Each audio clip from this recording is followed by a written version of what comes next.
నల్లగొండ జిల్లా పరిధిలో ఉన్న అన్నపర్తి గ్రామంలో సోమవారం మాజీ మంత్రి సూర్యాపేట ఎమ్మెల్యే జగదీష్ రెడ్డి, మాజీ ఎమ్మెల్యే భూపాల్ రెడ్డితో కలిసి ఎండిన పంట పొలాలను, నిమ్మ తోటలను పరిశీలించారు.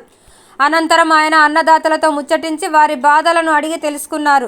మూసీ ప్రాజెక్టు కింద నీరు అందించే అవకాశం ఉన్న ప్రభుత్వం నిమ్మకు నీరెత్తినట్లు వ్యవహరిస్తుందని ఆగ్రహం వ్యక్తం చేశారు. ఇక నాగార్జున సాగర్ ఆయకట్టలో కూడా ఎగువ ఉన్న నారాయణపురం, ఆల్మట్టి డ్యాంల నుండి నీటిని తెప్పించి రైతులకు అందించాలని డిమాండ్ చేశారు. తెలంగాణలో ఏ గ్రామానికి వెళ్లినా ఎండిన పంట పొలాలే దర్శనమిస్తున్నాయని, పెట్టుబడులన్నీ మట్టిలో కలిసిపోయి రైతులు విలపిస్తున్నారని అన్నారు. ఏ ఒక్క మంత్రి, ఎమ్మెల్యే, అధికారులు కూడా రైతుల వంక కన్నెత్తి చూడట్లేదని ఆగ్రహం వ్యక్తం చేశారు. కాంగ్రెస్ మంత్రులకు రాజకీయాలు, అక్రమ వసూళ్లు, దందాలు తప్ప రైతుల గోడు పట్టలేదని అన్నారు. జిల్లా మంత్రులు కోమటిరెడ్డి, ఉత్తములు, ఉత్తర కుమారులని ప్రగల్భాలు పలకడం తప్ప దేనికి పనికిరారని అన్నారు. వారికి ఎంతసేపు రాజకీయాలు చేయడం తప్ప రైతుల సంక్షేమం పట్టలేదని అన్నారు. మొన్నటిదాకా కాళేశ్వరంకి ఏం సంబంధం లేదు, కాళేశ్వరం నీళ్లు కాదు వచ్చాయని మాట్లాడింది. సూర్యాపేట జిల్లాకు వస్తున్న నీళ్లు కాళేశ్వరం నీళ్లు కాదు అని మాట్లాడింది. మరి కాళేశ్వరం నీళ్లు కాకపోతే ఇప్పుడు ఎందుకు ఇస్తలేరు? మిమ్మల్ని నమ్ముకొని నీళ్ళు వస్తాయన్న భావనతోని, ఆశతోని పొలాలు నాటు పెట్టుకున్నారు. మొత్తం తుంగతుర్తి, సూర్యాపేట, కోదాడ ప్రాంతాల్లో చెప్పింది ప్రభుత్వం. మార్చి 31 వరకు ఇస్తాం నీళ్ళు అని చెప్తేనే రైతులు ఇవాళ పంటలు పెట్టుకున్నారు. వాళ్ళు పెట్టుబడి పెట్టిన రైతాంగం ఏడుస్తున్నారు కళాల దగ్గర కూర్చొని. పలకరించిన నాదుడు లేడు.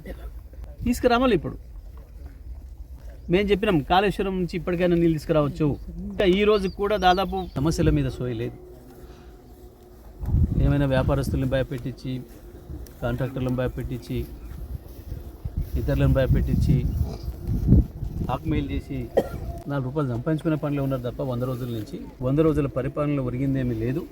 డబ్బు వసూలు చేసుకునే ఒక వీధి రౌడీలాగా ప్రవర్తిస్తున్నారు తప్ప ప్రభుత్వం పరిపాలన ఉందన్న భావన లేదు వాళ్ళ రైతాంగానికి. ఇక్కడెక్కడ కూడా వీళ్ళకి నిజంగానే సోయి ఉంటే, వీళ్ళకి నిజంగానే చేయాలని ఉంటే నాగార్జున సాగర్ ఎడమ కాలువ పైన కూడా ఇవాళ ఇక్కడ ఎస్ఎల్బిసి కింద కూడా నీళ్ళు ఇచ్చే అవకాశం ఉంది. గతంలో మేము ఇవాళ ఉన్న లెవెల్ కంటే తక్కువ ఉన్నప్పుడు కూడా ఏదో ఒక పద్ధతిలో నీళ్ళు తీసుకొచ్చి రైతాంగాన్ని కాపాడుకున్నాం. ఒక ప్రభుత్వంగా ఏదో ఒక చిన్న ఎత్తుగడ చేసైనా సరే లక్షలాది మంది రైతులను కాపాడుకోవడం మన బాధ్యత అని చెప్పి భావించిన నాయకుడు కేసీఆర్ గారు. కొన్నిసార్లు నిబంధనలు అడ్డం ఉంటే కూడా వాటిని కాదని ఏదో ఒక పద్ధతుల్లో చేసుకొని సాగర్ నుంచి నీళ్ళు బయట తీసుకొచ్చుకొని రైతాంగాన్ని కాపాడుకున్నాం. ఇవాళ ఆల్మట్టిలో నీళ్లు ఉన్నాయి, నారాయణపూర్లో నీళ్లు ఉన్నాయి. తప్పకుండా అక్కడి ఆ కర్ణాటక ముఖ్యమంత్రి, ఉప ముఖ్యమంత్రి, ఇతర మంత్రులందరూ కూడా వచ్చి ఎన్నికలలో ఇక్కడ ప్రచారం చేసిపోయారు. తెలంగాణ ప్రజలకు హామీలు ఇచ్చిపోయారు.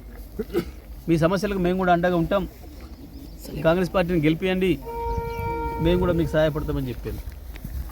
మరి వాళ్ళు చేయాలి. ఒక్క 10 టీఎంసీల నీళ్ళు కనుక అక్కడి నుంచి వదిలితే ఇవాళ మహబూబ్నగర్ జిల్లా కావచ్చు, నల్గొండ జిల్లాలోని కృష్ణా పరివాహక ప్రాంతంలో ఉన్న అన్ని పంట పొలాలు కూడా బతికిపోతాయి.